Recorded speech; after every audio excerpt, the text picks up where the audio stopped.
So hi guys, welcome back to my to videos. तो इस video में दोस्तों डिस्कस करने वाले हैं यहाँ पर मल्टीपल कंपनीज को और उनसे रिलेटेड काफी सारी इंपॉर्टेंट अपडेट्स हैं जो कि इस वीडियो में डिटेल वे में कवर करेंगे। तो चलिए दोस्तों वीडियो की शुरुआत करते हैं। सबसे पहली कंपनी को डिस्कस करते हैं। पहली कंपनी का नाम है वरुण बेवरेजेस लिमिटेड यानी कि वीबीएल। बट वीबीएल को डिस्कस करने से पहले अगर आप चैनल पर पहली बार आ रहे हैं तो जरूर चैनल को सब्सक्राइब करके बेल आइकन प्रेस कर लो ताकि आने वाली जितनी भी अपडेट्स हैं इन सभी कंपनी से रिलेटेड उसका नोटिफिकेशन आपको सबसे पहले मिल सके। तो चलिए वीडियो में आगे बढ़ते हैं। सबसे पहले बात करते हैं वीबीएल के आज के दिन के परफॉर्मेंस के बारे में। सो आज के दिन इस कंपनी का परफॉर्मेंस काफी ज्यादा कमाल का हमें देखने को मिला है, जिसमें कंपनी के शेयर को अगर आप देखें तो वहां पर रैली आपको 3.5% के करीब का देखने को मिलेगा। मॉर्निंग सेशन इस कंपनी का कुछ खास कमाल का था नहीं। अगर कंपनी का प्रीवियस क्लोज देखोगे तो 1031 का दिखेगा, आज के दिन का ओपनिंग देखोगे तो 1035 का दिखेगा, यानी कि स्लाइटली कंपनी में आपको गैप अप ओपनिंग दिखा था। बट उसके बाद जो कंपनी में बाइंग प्रेशर आई है उस वजह से कंपनी में काफी अच्छी खासी तेजी हमें देखने को मिली है।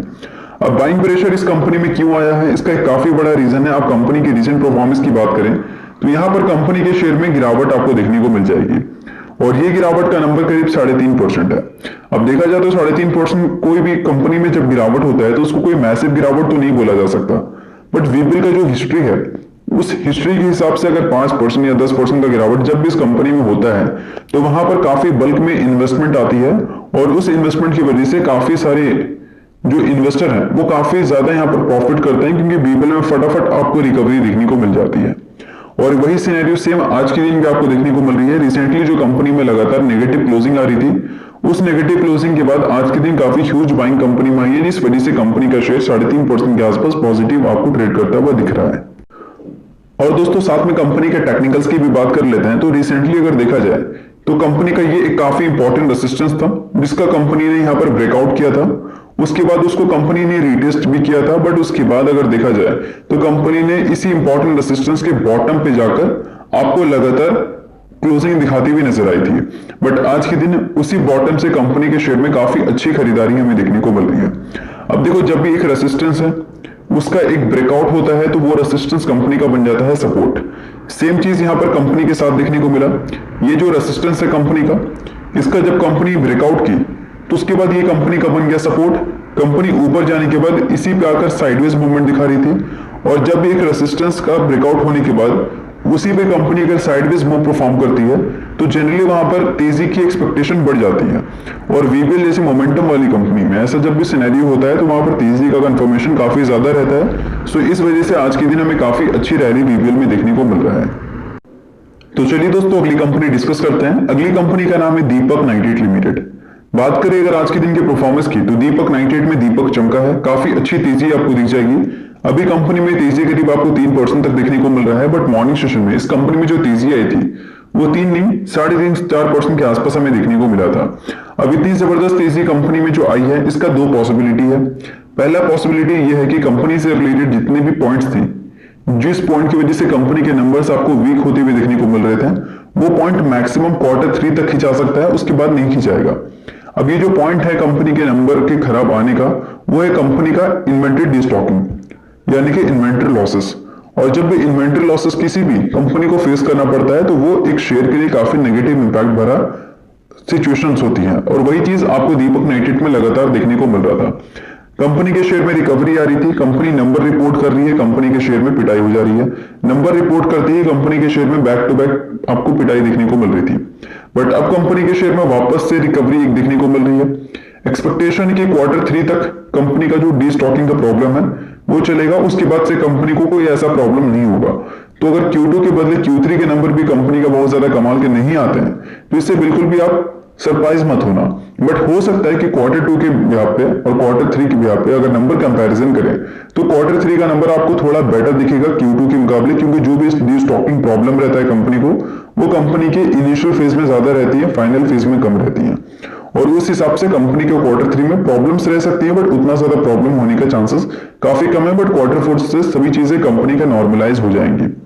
बट इन्वेंट्री डिस्टॉकिंग कब होता है, इसका एक काफी बड़ा रीजन है क्रूड ऑयल। जब भी मार्केट में कमोडिटी मार्केट का असर पड़ता है तो उस केस में जितनी भी पेंट कंपनीज और केमिकल कंपनीज हैं वो पड़ती है, क्योंकि उनको प्रॉब्लम आता है अपने रॉ मेटेरियल को मैनेज करने में, क्योंकि उनका रॉ मेटेरियल का जो डेरिवेटिव्स है वो क्रूड ऑयल से ही बनता है। और क्रूड ऑयल का प्राइस अगर मान लो काफी ज्यादा ऊपर जाएगा तो ओवरऑल कंपनी के जो रॉ मटेरियल है उनका प्राइस भी ऊपर जाएगा, जिस वजह से कंपनी को मार्जिन नहीं मिलेंगी, और मार्जिन नहीं मिलेगा तो प्रॉफिट नहीं मिलेगा, प्रॉफिट नहीं मिलेगा तो इन्वेस्टर पैसा नहीं डालेंगे, और इन्वेस्टर पैसा नहीं डालेंगे तो कंपनी के शेयर में ऐसे ही सेलिंग आपको देखने को मिलेगी। अब आज के दिन की बात करें तो क्रूड ऑयल का जो प्राइस है वो काफी हद तक आपको डाउन दिख रहा है। अभी आपको 0.71% डाउन दिख रहा है, बट आज के दिन क्रूड ऑयल में आप करीब 1.5% के आसपास की भी गिरावट देखने को मिली थी। और इस गिरावट का भी एक काफी बड़ा रीजन है कि आज के दिन जितनी भी केमिकल कंपनीज हमारी इंडिया की, सभी कंपनीज में काफी अच्छी तेजी देखने को मिल रही है। क्योंकि मिलने क्या होता है कि मान लो अगर इंडिया 100 बैरल क्रूड ऑयल को पर डे यूज करती है तो उसमें से 85 बैरल पर डे हम बाहर से इंपोर्ट करते हैं, यानी कि जरूरत के हिसाब से हम 85% क्रूड ऑयल इंपोर्ट करते हैं। तो क्रूड ऑयल का प्राइस जितना ज्यादा सस्ता होगा उतना ज्यादा हमारे लिए बेनिफिशियल होगा। और ये क्रूड ऑयल का जो क्रैश हमें देखने को मिला है छोटा मोटा ही, उस क्रैश की वजह से आज के दिन केमिकल कंपनीज ने ओवरऑल अच्छा परफॉर्मेंस दिया है। और साथ में दोस्तों कंपनी से रिलेटेड एक टेक्निकल रीजन को भी डिस्कस कर लेते हैं, जिस वजह से भी आप तेजी की बात कर सकते हैं, मतलब ये रीजन की वजह से कंपनी में तेजी आई है ये आप बोल सकते हैं। सो देखो कंपनी से रिलेटेड मैंने दो इंपॉर्टेंट ट्रेंड लाइन ड्रॉ किया था, एक ये था और एक ये था। अभी देखा जाए तो कंपनी पहले ट्रेंड लाइन पे तो नहीं दिख रही है, दूसरे ट्रेंड लाइन पे दिख रही है। अब दूसरे ट्रेंड लाइन पे कंपनी सिर्फ दिख नहीं रही है, कंपनी ने इसको आज के दिन कर दिया है ब्रेकआउट, और ब्रेकआउट किया ही नहीं है। कंपनी के आज के दिन के वॉल्यूम्स को अगर कंपैरिजन करेंगे पिछले 1-2 हफ्ते के वॉल्यूम से, तो वहां पर वॉल्यूम्स में भी काफी अच्छी जंप देखने को मिलेगी। और हाई वॉल्यूम्स के साथ जब ब्रेकआउट होता है या फिर ब्रेकडाउन होता है तो वहां पर अक्सर मोमेंटम कंपनी को ले जाता है, और ब्रेकआउट हुआ तो मतलब पॉजिटिव मोमेंटम, तो कंपनी में और भी ज्यादा तेजी की चांसेस आप यहाँ पर मान के चल सकते हैं। अब यहां से अगर कंपनी में तेजी आएगी तो किस लेवल तक आएगी, तो तेजी आ सकती है 2275 तक के लेवल तक। यहां का अगर ब्रेकआउट हुआ तो फिर कंपनी डायरेक्टली आपको 2400 के करीब ट्रेड करती हुई नजर आएगी। सो ये सारी कुछ इंपॉर्टेंट लेवल्स हैं जो कि मैं आपको बताते रहूं। अगर बीच बीच में कंपनी में मान लो यहाँ पर जाने के बाद रिजेक्शन आता है तो कंपनी के शेयर में आप कुछ क्वांटिटीज ऐड कर सकते हैं। तो चलिए दोस्तों अगली कंपनी डिस्कस करते हैं। अगली कंपनी का नाम है इन्फोसिस लिमिटेड। पिछले 6 महीने का परफॉर्मेंस में इन्फोसिस ने ओवरऑल अच्छा ही परफॉर्म किया, 12% के आसपास का रिटर्न दिया है इन्फोसिस ने। बट रिसेंटली इन्फोसिस से रिलेटेड एक काफी बड़ी न्यूज हमें सुनने को मिल रही है, और इस न्यूज की वजह से काफी सारे इन्वेस्टर बिल्कुल भी खुश नहीं है। न्यूज दोस्तों यहाँ पर यह है कि MSCI इंडेक्स में जो इन्फोसिस का, रिलायंस इंडस्ट्रीज का, ICICI बैंक और HDFC बैंक का वेटेज था, उस वेटेज को कट किया गया है, जिस वजह से हमें पैसे की आउटफ्लो देखने को मिल सकती है। और पैसे की आउटफ्लो की वजह से क्या होगा कि कंपनी के शेयर में गिरावट आ सकती है। ये न्यूज काफी सारे लोग को पता है, बट ये न्यूज एक्चुअल में काफी सारे लोग को प्रॉपर नहीं पता है कि ये न्यूज का मतलब है क्या। देखा जाए तो एक बात तो क्लियर समझ आ रही है कि पैसा निकलेगा, बट आपको एक चीज और यहाँ पर नोट करने को मिलेगा कि यहाँ पर जो MSCI इंडेक्स में वेटेज था ये सारी कंपनी का, उस वेटेज को कट किया गया है, न कि MSCI इंडेक्स से इन सभी स्टॉक्स को निकाला गया है। अब निकाला नहीं गया है, वेटेज को कट किया गया है, मतलब जितना पहले पैसा आता था उतना नहीं आएगा, बट पैसा आएगा। अब देखो यहाँ पर मेंशन किया गया है कि रिलायंस इंडस्ट्रीज में हो सकता है कि आपको $190 मिलियन पैसिव इनफ्लो देखने को मिल सकती है पैसे का। ICICI बैंक में आपको $132 मिलियन देखने को मिल सकता है, इन्फोसिस में $124 मिलियन और HDFC बैंक में $114 मिलियन आपको देखने को मिल सकती है। और साथ में यहाँ पर मेंशन किया गया है कि $100 मिलियन के आसपास का फंड आपको आउटफ्लो भी होता हुआ देखने को मिल सकता है एज पर इमामा।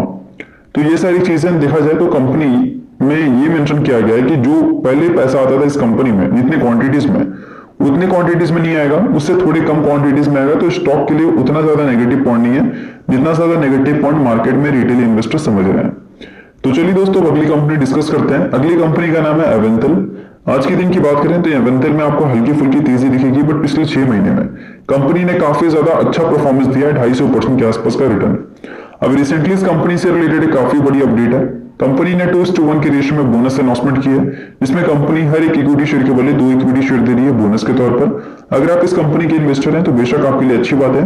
इन्वेस्टर नहीं है तो कंपनी को चाहे तो आप इग्नोर कर सकते हैं, क्योंकि कंपनी छोटी है, तो कोई रिकमेंडेशन बिल्कुल भी नहीं है, बट कंपनी से रिलेटेड जो अपडेट था वो मैंने आपको बता दिया। तो चलिए दोस्तों ये वीडियो तो था ऊपर, तो वीडियो आपको अच्छा लगा वीडियो लाइक कीजिए, सब्सक्राइब कीजिए, वीडियो बहुत बहुत शुक्रिया।